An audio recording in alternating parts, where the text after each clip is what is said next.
And maybe we can begin with a show of hands. Who works in federal space, defense space, public sector customers? Excellent. Several hands raised. Thank you very much for being here. And then are any of you our allies from other countries? Canada, Philippines, Japan, Germany, Australia? All right. Well, we welcome you all nonetheless. Thank you for visiting Transform. My name is John Brennan, and I lead our Defense and Intelligence product suite. So you've seen several of my colleagues today who lead our generative AI product suite, our asset performance, reliability product suite. And in the space of our public sector, we have two different suites. We've got our state and local government, which includes law enforcement and property appraisal. And then for our federal customers, we also have the Defense and Intelligence suite. And so I'm pleased to also be bringing to you Graham Evans, who's from Booz Allen Hamilton, one of our partners. Graham brings digital and analytics capabilities to Booz Allen's clients with more than a decade of experience supporting Department of Defense and other U.S. federal agencies. His background includes working to advance enterprise architecture, agile software development, DevOps, and data science. In leading the delivery of these analytic domains, his breadth of experience and expertise spans healthcare, military readiness, finance, and logistics. In his current role, he leads Booz Allen's work supporting data platforms and enterprise analytics within DoD's highest decision-making organizations. He's also established the firm's relationship with numerous cutting-edge commercial data services, setting the strategy and bilateral engagement to bring next-generation capabilities to our federal government. And then beyond his work with data transformation for clients, he's also the technical lead for investments in modern data platforms, data engineering, data cataloging, and the development of an integrated data experience. This effort seeks to seamlessly link tools and discoverable data to accelerate the return on of analytics projects, the return on investment, for public sector clients. And he also did his engineering work at the Virginia Polytechnic Institute and State University for undergraduate and graduate programs, so Virginia Tech. Go Hokies. Go Hokies. And we're very pleased that you're here today. So with that, Graham, we all have entered the new year reading the news. We've got a new administration. The new administration has new policies, and they have a distinctly unique approach to trying to bring in some outsiders with technical expertise to really look over the federal government. But that puts a lot of the traditional and non-traditional companies in the news and is begging a lot of new questions about what kind of government do we want and how do we want to deliver it. So how is this being received over at Booz Allen? You've, as a firm, have worked with a number of administrations. And for my own part, I was pleased to be with Booz Allen as an employee from 2002 to 2007. And I think one of the things the firm was always known for was transformations. When I got there, the firm had just helped the IRS do a huge transformation. So this is another form of transformation. And how's it going at Booz Allen? It's a great question. Thank you.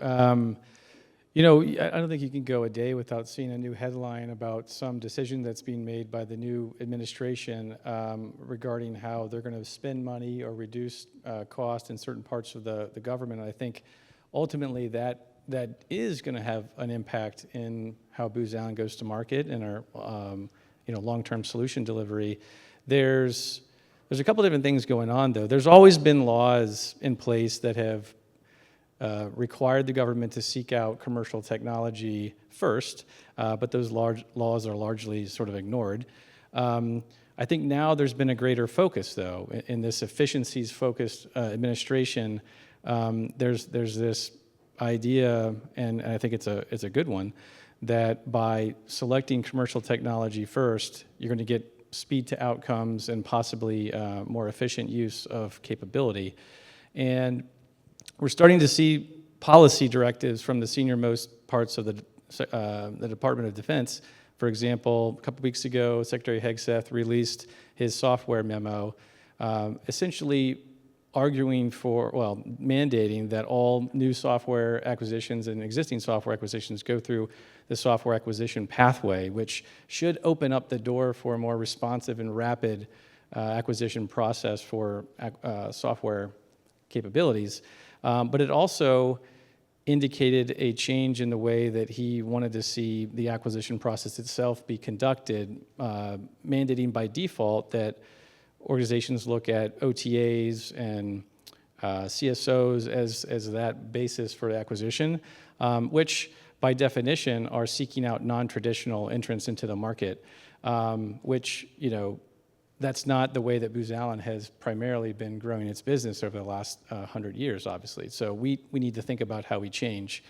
I'd say the other thing that is also changing is that you might see certain senior folks within GSA, for example, and defense looking at cutting consulting contracts and non-essential mission activity that might put a dent in some of the larger system integrators or consulting organizations. But Booz Allen is nothing new to this. In 2008, we cut loose our consulting business and started to focus entirely on the federal space because we enjoy the mission. We want to be a part of that, and that's been the main focus since 2008. And we've also been on a journey of transforming our business to become more of an advanced technology company, investing in product-based solutions, partnering with companies like C3 AI to deliver better solutions for the government. There's also this sort of change in the market with AI becoming a major component of how the government is seeking to buy solutions and drive efficiencies. I think AI is going to be a part of the economic security and national security for the next 20, 30 years, a very important component. Booz Allen is the leading provider of AI solutions to the federal government. But I mean, ultimately, the key word, the key message is speed to outcomes. Our adversaries in the Department of Defense, they don't have to follow the same types of acquisition laws, and they're able to field solutions much quicker in many cases than we can. And so the government is indicating that there needs to be a change, and we agree. And I think a lot of the things that are being said, we also have been moving towards for many years. Yeah, couldn't agree more. And I think the earlier little brother or little sister to AI was big data analytics. We did a decade trying to get all the big data together. And I think that was another opportunity where you were able to bring in some of the new leading edge technology providers that were doing data lakes or other solutions to help the government get control of their data and then start to analyze it in different ways. I know there's a big program that y'all have participated in DOD that was part of that, helping the financial sector, the comptrollers initially, try to get the data needed to do a clean audit for the department. But that also led to a number of other companies like C3 being able to come in and leverage what you had invested in with the department in terms of that data lake, and then being able to answer other use cases. So it seems like technology has really been part of the Booz Allen strategy for a while. I remember when I was there, it was strategy and technology, strategy and implementation. Can you maybe talk through what's been happening, in the last really decade of the technology integration into the firm? Yeah, I think you mentioned a couple of those programs. We're really proud of the solutions that we've been able to implement and support major mission outcomes for our government customers, whether it's decreasing the veterans benefits, acceptance rates through their larger benefits management programs, as well as, the one large data platform in DoD where you mentioned about securing financial, logistics, manpower data to help with the audit. That's another big one where, we took a commercial technology first approach, whereas, in the past, maybe the government or the Defense Department has come up with these requirements for a large integrated data platform, and this has been a custom solution that was being built that's very bespoke, but then ends up being relatively fragile, hard to maintain. We took the approach with our government customers to go entirely commercial-first technology approach, integrating companies like AWS, Databricks, C3 AI, in order to create an ecosystem of solutions that really force the competition on the technology providers themselves, as opposed to the integrators that are bringing it together. And we feel like that helps deliver the most innovative solutions in the marketplace in the most rapid time. And so one of the things that we've been trying to do over the last year is consolidate all of those large-scale programs where we're doing commercial first delivery into our defense technology group. So this is something new for our fiscal year starting April 1st. We're going to be kind of reorganizing our business around defense technology, and so that's, like I said, all of the large-scale software delivery jobs, commercial first delivery jobs, all of the product development that Booz Allen does for our warfighter tech or our mission technology business will be focused in defense technology. And we feel that by combining all of these different focus areas within our organization, we'll be able to create economies of scale, lessons learned that we can apply across our larger firm, ultimately to deliver better outcomes to our customer. I want to try to connect the last two parts of the conversation together, and it reminds me where we are with AI as to where we were with cloud computing 10 years ago.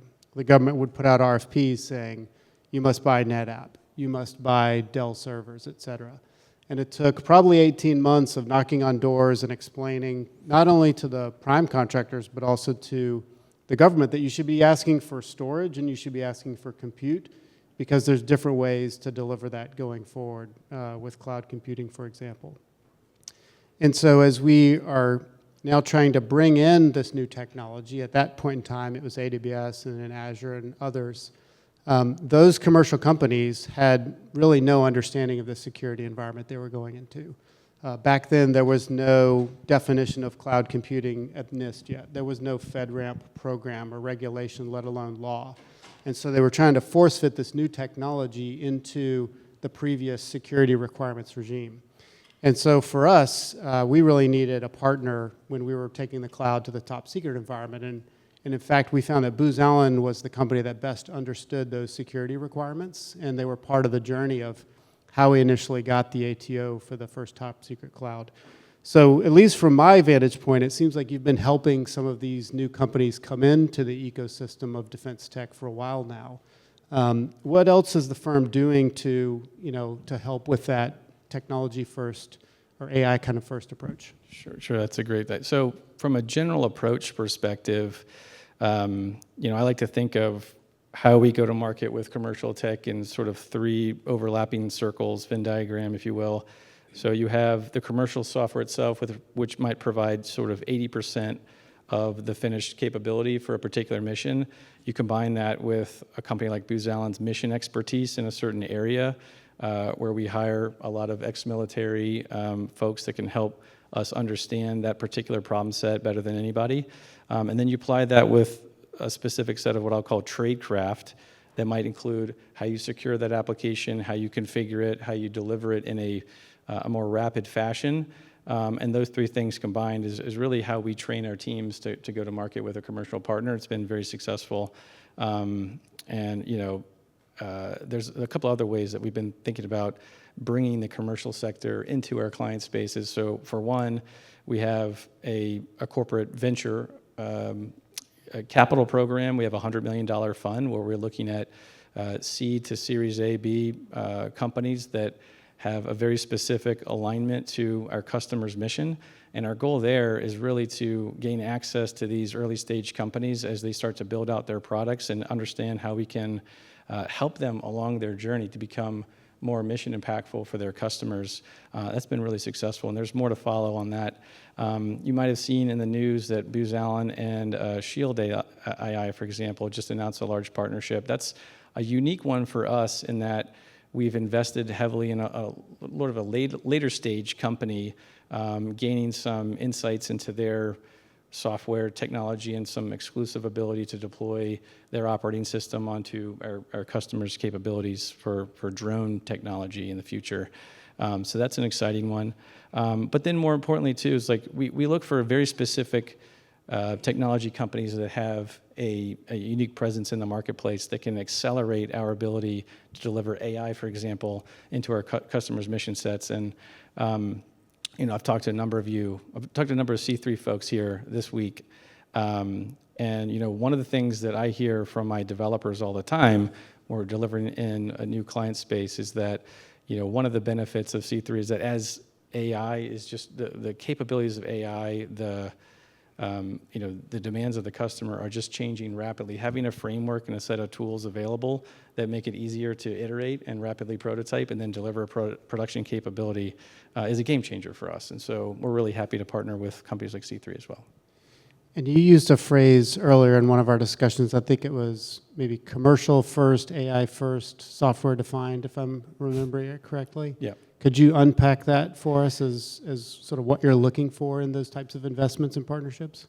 Right. So in our new defense technology group, the mantra is, as you said, commercial first, AI first, software defined. And effectively what that means is, there may have been a culture in the past at a company like Booz Allen where a customer has a requirement. We've got some really strong developers. We're going to go hero code, custom code some software solution and deliver that capability. But I think what we've learned over time is that the government's acquisition process, their buying patterns, as well as our ability to deliver solutions faster, really can only be unlocked if we're partnered very closely with a commercial tech baseline, depending upon what the mission might be. So for a software program, we want a solution that allows us to iterate and rapidly prototype on capability and AI solutions as quickly as we can. From an AI first perspective, again, as technology is changing so rapidly, we like to say that it doesn't really matter what the domain is that we're dealing with. So I lead our enterprise technology business, so that's logistics, finance, manpower, acquisition domains, but from a technology perspective across our defense business. The idea, the mandate from our CEO is that, tell me why you haven't integrated AI into a solution at this point. So there has to be a really good reason about why we're not delivering something that has some type of AI embedded within that capability.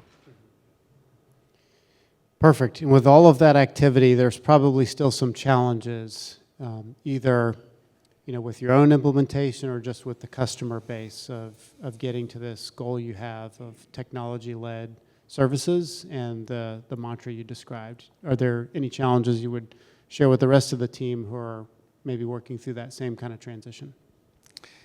Yeah, it's kind of interesting. I was thinking about this. I think there's probably two challenges. One, when we talk about how we help transform the defense marketplace with commercial technology and how we become part of that, there's probably two main challenges that I think about. The first is sort of the acquisition landscape itself. That historically has really been set up to focus on large-scale, labor-based approaches towards building and integrating large systems. Like I said before, that's starting to change. And this one interesting story where it kind of dawned on me what was going on was I was in an all hands with one of my larger clients, and it was at the end of the year, and they were going around talking about what their greatest accomplishments were. And this was a client that is delivering a large data platform, AI platform, finding bad guys, saving the government money, doing some really interesting things. And the senior person in charge of the program said that their major accomplishment was they were finally able to solve how to conduct the recompete for the contract. And you're like, either the person's priorities are off, like an acquisition outcome is not a warfighter outcome.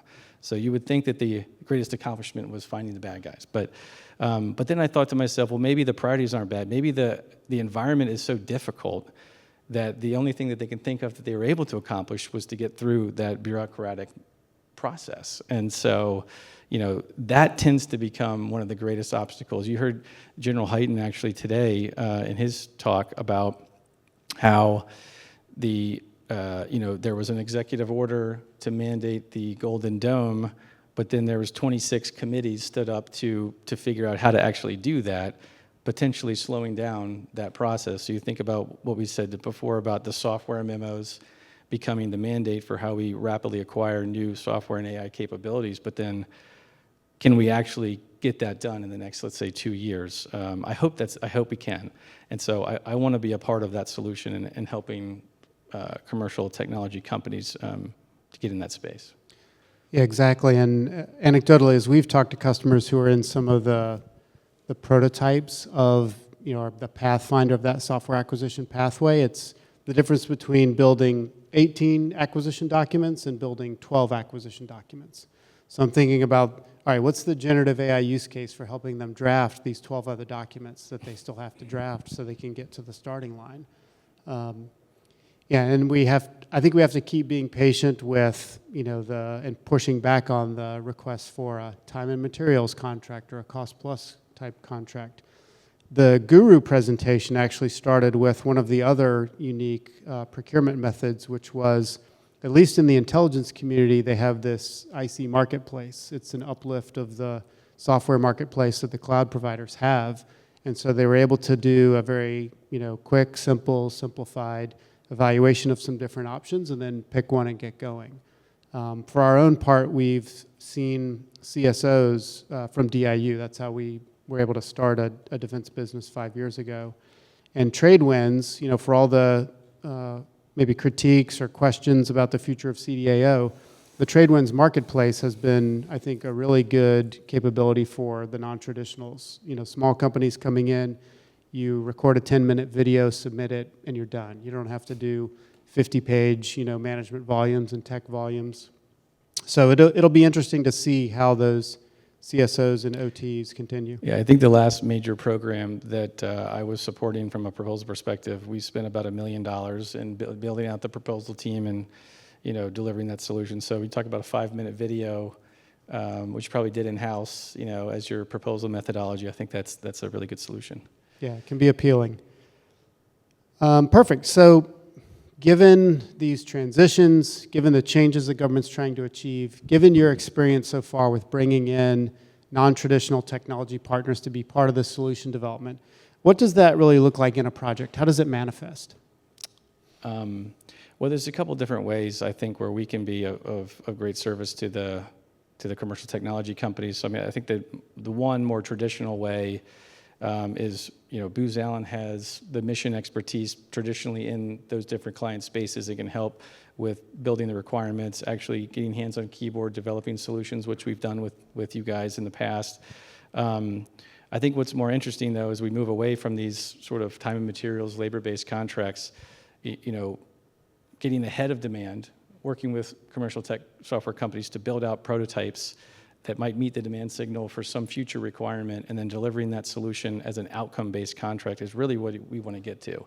That kind of situation, as that starts to become more prevalent across the DoD, it's going to result in likely less, Booz Allen FTE counts on jobs, which I think is good, but likely higher margins, for example, for some of these outcome-based implementations, similar to how a commercial tech company would want to see delivery.